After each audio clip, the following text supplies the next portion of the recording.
En esta ocasión haremos un trabajo de revisión acerca de los postulados que ha establecido la arqueología conductual en los últimos 25 años, primordialmente, sobre todo por las críticas que se han llevado a cabo en torno a lo que sería una etapa extraordinaria que está viviendo la arqueología conductual de Arizona, y haremos evaluación justamente de cuáles son los procesos que están ocurriendo dentro de esta vertiente actual de la arqueología conductual, y finalmente pues estableceremos algunas líneas de lo que promete esta teoría hacia la actualidad.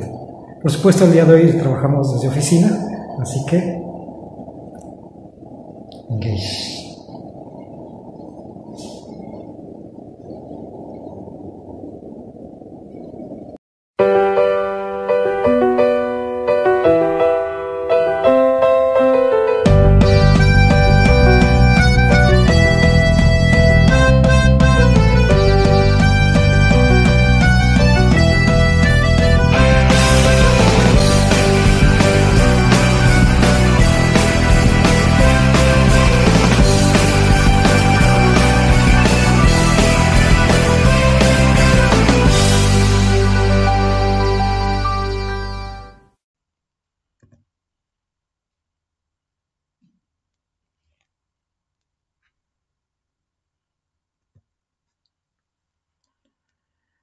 Este año de 2022 estamos de festejo, y la razón es que el texto que vemos en imagen, contexto arqueológico y contexto sistémico, con el cual se inauguró la arqueología conductual, cumple en este año su 50 aniversario.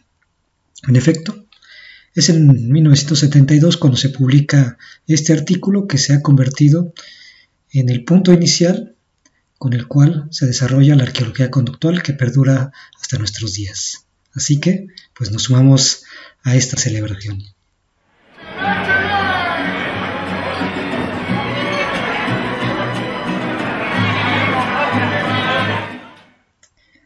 Los alcances que ha tenido esta teoría a partir de esta primera publicación se ha visto reflejada, por supuesto, en una serie de obras que han consolidado la base teórica fundamental de esta teoría.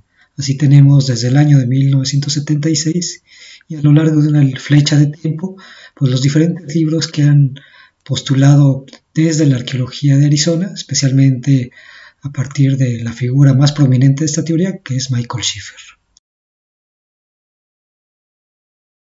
Lo interesante es que la propuesta de esta joven teoría en los años de la década de 1970 y 1980, pues delinearon algo que no estaba consolidado dentro de la ciencia de arqueología, que es el desarrollo de una teoría observacional.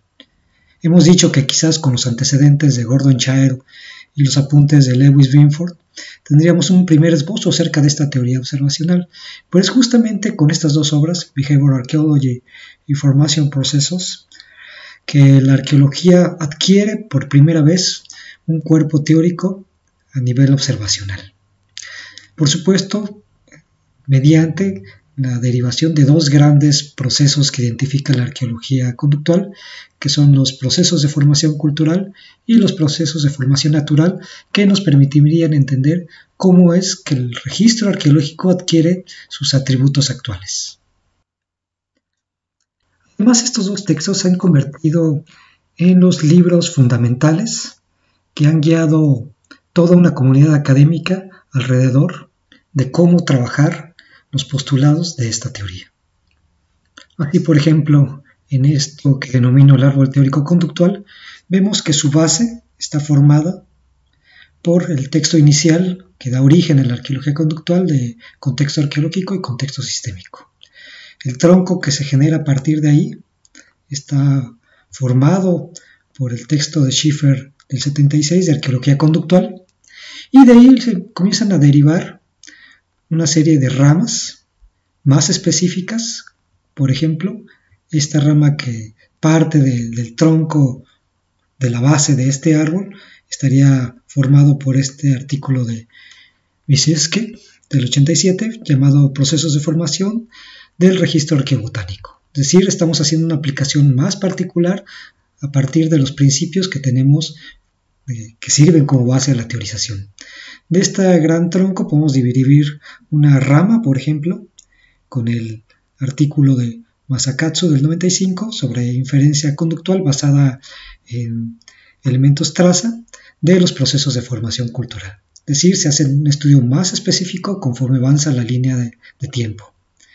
De igual manera podemos tener una pequeña rama generándose de esas ramas principales con el artículo de Johnston del año 2002 llamado Protrusión, Bioturbación y Dirección de los asentamientos durante los estudios de superficie. Y finalmente tenemos estudios sumamente específicos, como el publicado por March en 2014, acerca de los procesos de formación y alteración de estructuras arqueológicas sometidas a fuego.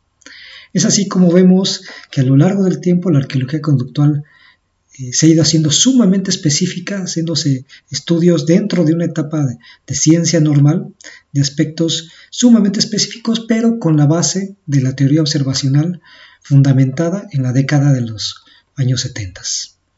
Nos dicen en una publicación relativamente reciente, Skyboy y Schiffer, que los siguientes términos. Para la arqueología conductual tenía alta prioridad cuando emergió en 1970 en la Universidad de Arizona introducir inferencias para promover una mejor comprensión homotética de la cultura material y los procesos de formación, naturales y culturales, del registro arqueológico. Y en efecto, esta es la teoría del campo del debate de las teorías arqueológicas actuales que posee la mejor caja de herramientas para entender cómo es que se forma el registro arqueológico. Entonces ahí lo vemos nuestra caja de herramientas, en el cual toda una serie de utensilios metodológicos que emplea la arqueología conductual para entender estos procesos de formación N y formación C que dan origen a las características actuales del registro arqueológico. Sin embargo, en el año de 1973 comienzan las primeras críticas acerca de la joven arqueología conductual. Se trata de un artículo mordaz en el estilo que escribe Ken Flannery, llamado Arqueología con capital S, es decir, S de ciencia, en el cual hace una serie de observaciones sumamente pertinentes para ese momento en el cual se está empezando a utilizar y la forma que se está utilizando la arqueología conductual. Por ejemplo, entre las críticas señaladas se basan en los principios fundamentales de la arqueología schifferiana de Arizona. Recordemos que esta arqueología pretende crear la formulación de leyes generales, la explicación a través de leyes cobertoras, el uso de correlaciones estadísticas y finalmente la identificación de causalidades lineales. Esa era parte de los fundamentos que tenía la arqueología conductual en ese momento. Entonces, en este artículo del 73, Flannery nos dice que la arqueología conductual se está conduciendo.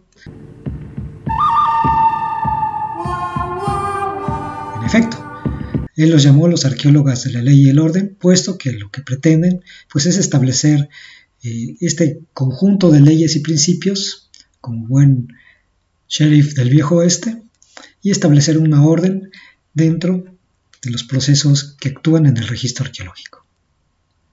Y gran parte de esta crítica está enfocada al primer punto, al de la formulación de leyes generales. En especial porque Flannery se dio cuenta que muchos de los principios que se están postulando dentro de la arqueología conductual en realidad no se tratan de leyes verdaderas. Es decir, leyes como las que encontramos en el campo de la física o la química. Entonces no tenían este carácter universal, generalizante, por lo cual él recurrió a un término y les llamó leyes Mickey Mouse, porque finalmente eran leyes que no eran verdaderas leyes.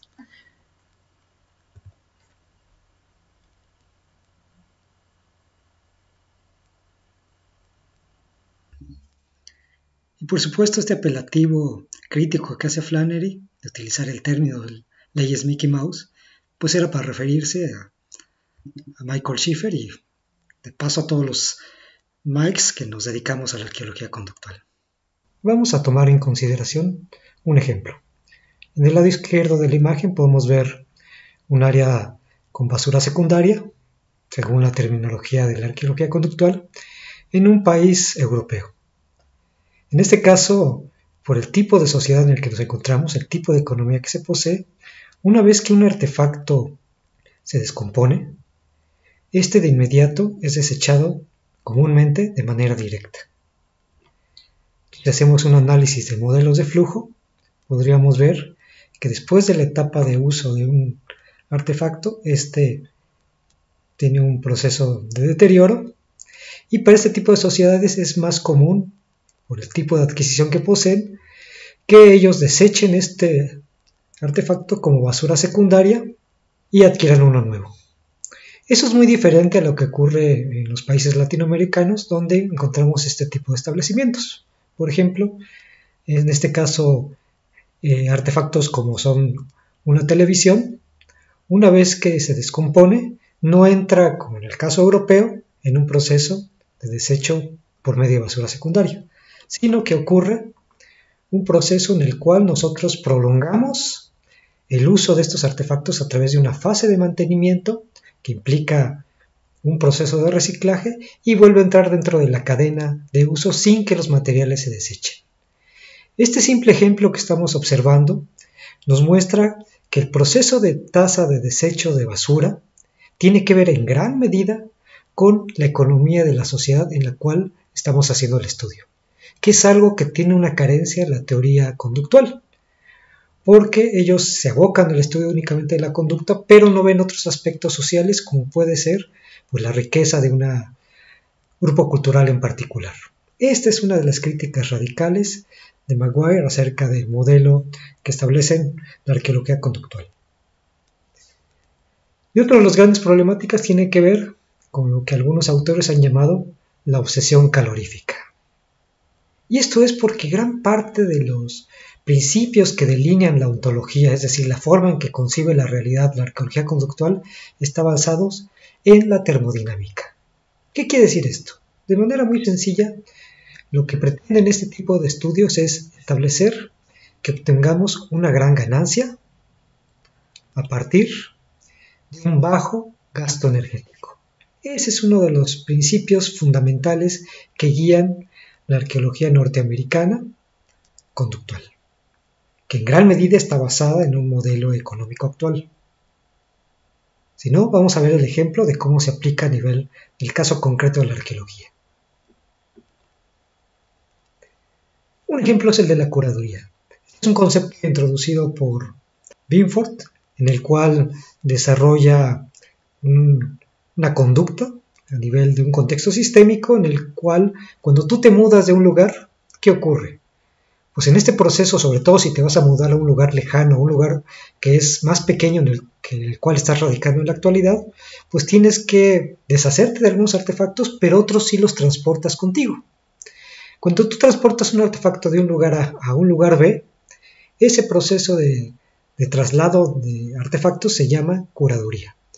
Entonces Schiffer lo que hace es introducirse y ampliar el concepto desarrollado por Binford a partir de casos etnográficos y establece las bases para construir un índice de prioridad de curaduría. Es decir, cómo es que elegimos ciertos artefactos para transportarlos de un lugar A un lugar B.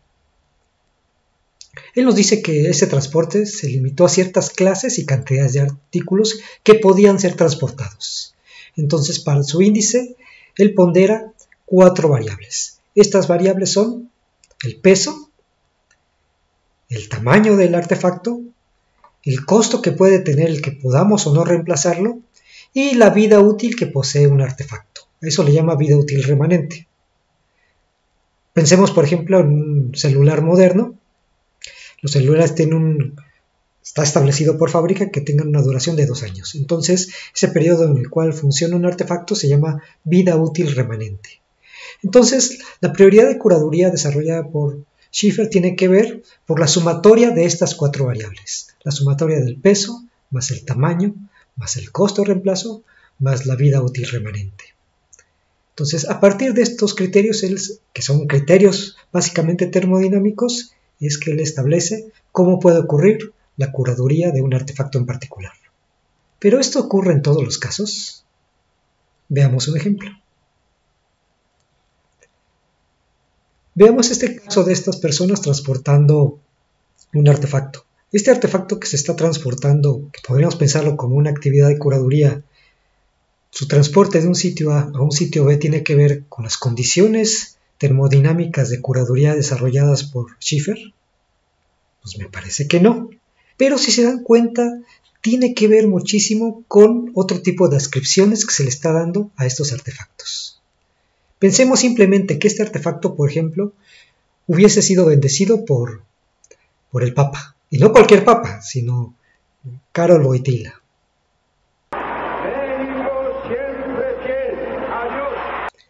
Entonces, en esta situación, se dan cuenta, las personas van a transportar un artefacto que no cumple casi ninguna de las características señaladas por el índice de Schiffer para curaduría, como lo son peso, tamaño, corto reemplazo y vida útil remanente. Esos criterios en esta situación particular no ocurre. ¿Y qué ocurre con estos principios? Aquí lo que estamos viendo es una gráfica que nos está señalando el proceso de desarrollo de la arqueología conductual desde su origen, que ocurre alrededor del año 1970. Ya en el 72 se publica y se presenta públicamente, adquiriendo a lo largo de la década de los 70s y los 80s una etapa de ciencia normal, creciente, con una gran consolidación. Pero es en el año del 95, con esta publicación, que la arqueología conductual, si se dan cuenta, pierde el proceso creciente que lo ha caracterizado desde los años 70 y entra en un proceso de declive. Esa etapa de declive, Thomas Kuhn la denominó ciencia extraordinaria. Y en efecto, la arqueología conductual en la actualidad se encuentra en una etapa de ciencia extraordinaria. ¿Por qué ha ocurrido esto? Lo vemos de nueva cuenta con nuestro árbol teórico conductual. Veamos cómo, después de la base del tronco del árbol, se ha desarrollado una rama con varias ramificaciones que tiene que ver con la gran especialización que tiene la arqueología conductual dentro del aspecto de teorías observacionales. Es decir, es una teoría que tiene una gran vocación al desarrollo de estas teorías de rango bajo. ¿Pero qué pasa con la otra rama? Esta otra rama, si la vemos, está totalmente desnuda, no tiene ramificaciones. ¿Qué representa esta segunda rama? Pues representa ni más ni menos que el desarrollo de teorías sustantivas, y en especial teorías sustantivas acerca de lo social. Y este es uno de los grandes puntos que se han señalado a lo largo de la práctica de la arqueología conductual.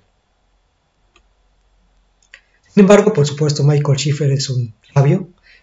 Después de las críticas del 95 se dio cuenta de que, en efecto, su teoría estaba en una etapa extraordinaria con grandes problemas y escribe a partir de ese momento lo siguiente.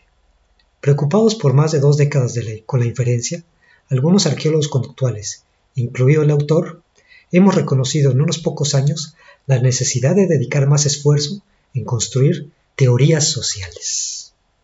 Esto lo escribía en el año de 1999, y en efecto la arqueología conductual a partir del nuevo siglo comienza a abocarse a la construcción de teorías de lo social. Tenemos publicaciones relacionadas con arqueología de género, el desarrollo tecnológico, teorías de la comunicación e incluso de adaptación. Pero en las lecturas que podemos hacer acerca del año 2000 hacia el presente, vemos cómo inicialmente en la década de los 70 teníamos la concepción del concepto de sistema cultural. Pero para después del año 2000, Schiffer hace una reevaluación de su propia teoría y ni más ni menos elimina el elemento de la cultura. Y por increíble que parezca, el concepto de cultura es erradicado completamente de la arqueología conductual y se aboca exclusivamente al estudio de la conducta. Nos dice, la arqueología debe enfocarse a la reconstrucción conductual, como su nombre lo dice. Este diagrama representa una síntesis sobre lo que está representando actualmente la arqueología conductual. Veámoslo. Como concepto operativo se encuentra la categoría de conducta. A su interior, por supuesto, tenemos el desarrollo de las teorías observacionales con la implementación de metodologías. Por encima de ellas, pero desligados, incluso separados, empiezan a haber algunos planteamientos acerca de una teoría de lo social y del desarrollo tecnológico de estas sociedades. Pero lo que estamos viendo a lo largo de estas nuevas formulaciones en los últimos 25 años es que no hay una conexión entre estos postulados de teorías sustantivas con respecto al amplio campo que debería servir como base para el desarrollo de una teoría conductual. ¿Qué quiero decir con esto? Que lo que yo no veo dentro de la arqueología conductual, aún en la actualidad, es el desarrollo de un gran cuerpo teórico con principios teóricos medulares y principios y leyes que engloben todas estas categorías que actualmente están totalmente desligadas una de otra. Es decir, ¿qué nos hace falta? Nos hace falta la construcción de una teoría general, que no solamente hable de la conducta, sino que hable cómo interviene el aspecto social e incluso cómo interviene el aspecto ambiental en los patrones conductuales. Y eso es algo que no existe dentro de la teoría conductual en la actualidad. Y esa es la razón por la cual yo le he llamado a este fenómeno la anomalía Schiffer. Una anomalía es un problema en un proceso de investigación. Al menos así lo identificaba Thomas Kuhn. Y en efecto lo que tenemos en este momento son esas problemáticas que hemos ido esbozando en esta plática y que tiene que ver con aspectos que tienen que mejorarse y cambiarse en determinados momentos, incluso dentro del núcleo firme del programa, para poder establecer un cambio en el estado actual de la arqueología schifferiana. Sin embargo, esta etapa extraordinaria, que la observamos como un proceso de declinación, no es del todo malo. ¿Por qué? Pues porque no todas las rampas descendientes son malas.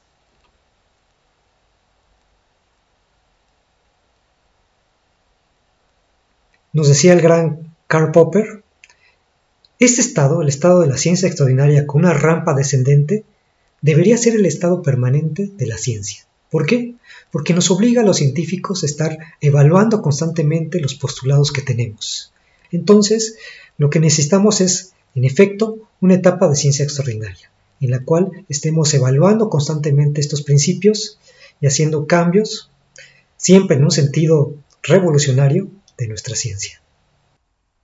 Y esta es la etapa que estamos viviendo los arqueólogos conductuales, un proceso de renovación y de cambio en nuestras concepciones, terminologías y categorías principales. Y que además debo decir, pues es una etapa que se vive sumamente divertida.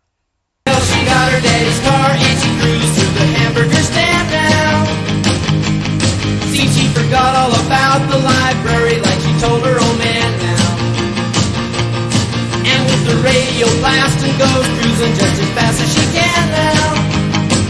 And she'll have fun, fun, fun till her daddy takes the TV away. Fun, fun, fun till her daddy takes the TV away. Well, can't stand her 'cause she walks, looks and drives like an ace. You walk like an ace now, you walk like an ace. She makes the